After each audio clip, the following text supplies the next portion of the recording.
আসসালামু আলাইকুম ওয়া রাহমাতুল্লাহি ওয়া বারাকাতুহু।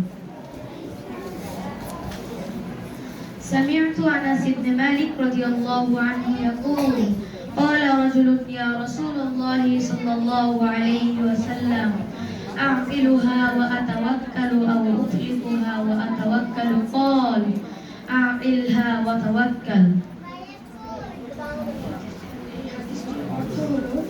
আনাস রাদিয়াল্লাহু আনহু থেকে বর্ণিত, এক ব্যক্তি রাসূল সাল্লাল্লাহু আলাইহি ওয়াসাল্লামকে জিজ্ঞাসা করলেন, হে আল্লাহর রাসূল সাল্লাল্লাহু আলাইহি ওয়াসাল্লাম, আমি কি সেটি বেঁধে রেখে ভরসা করব না ছেড়ে রেখে ভরসা করব? তিনি বলেন, সেটিকে বেঁধে রেখে তাওয়াক্কুল করো। তিরমিজি, হাদিস নং 2517, হাদিসটি সনদ এবং মতন সহিহ। হাদিসটির শিক্ষা হলো, কাজ না করে কাজের ফলাফল আশা করা যাবে না, কেননা প্রতিটি কাজের ফলাফল নির্ভর করে তার কর্মতৎপরতার উপর। আসসালামু আলাইকুম ওয়া রাহমাতুল্লাহি ওয়া বারাকাতুহু।